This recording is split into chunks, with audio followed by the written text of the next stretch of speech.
The Ignition Control Module, or ICM, is a critical component in older Ford vehicles that controls ignition timing and spark distribution to your engine cylinders.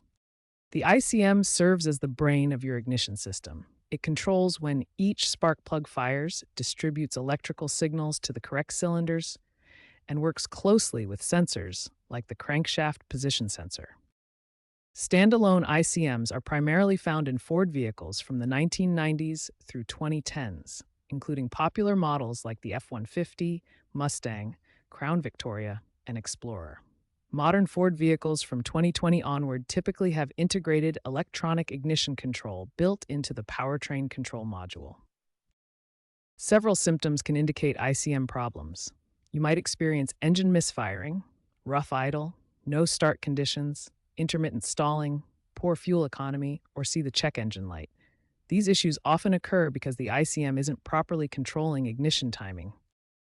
An ICM reset is typically needed after replacing the module, disconnecting the battery, updating the PCM, or when experiencing ignition timing issues. The most common method is a soft reset.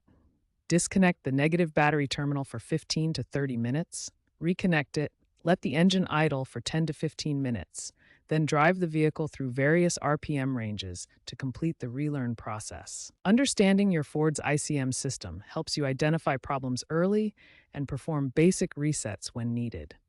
This knowledge can save you time and money while keeping your vehicle running smoothly. The soft reset is the primary method for resetting your Ford's ignition control module.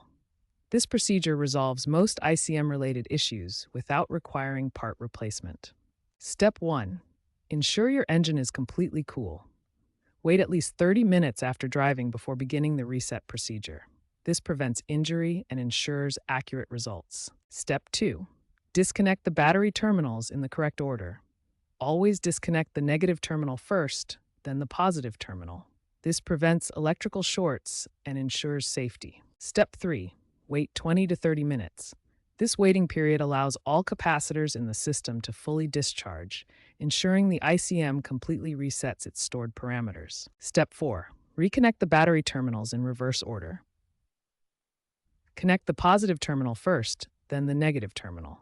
This is the opposite order from disconnection. Step 5. Start the engine and let it idle for 10 to 15 minutes.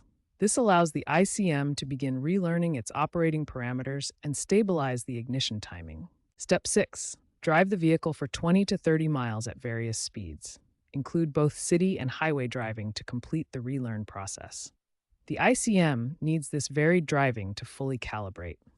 If the soft reset doesn't resolve the issue, perform a hard reset.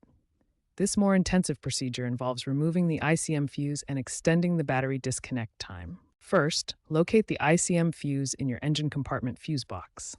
This is typically a 10 to 15 amp fuse. Consult your owner's manual for the exact location and amperage. Remove the ICM fuse and disconnect the battery for 30 minutes or longer. This extended time ensures complete system reset. Then reinstall the fuse, reconnect the battery, and perform the same drive cycle as the soft reset. If problems persist after both reset procedures, the issue may be with related sensors or indicate actual ICM hardware failure requiring professional diagnosis. Check the crankshaft position sensor and camshaft position sensor. These sensors work closely with the ICM, and their failure can cause similar symptoms to ICM problems. If reset procedures fail and sensor checks are normal, consult a professional technician. This likely indicates ICM hardware failure, requiring module replacement rather than just a reset.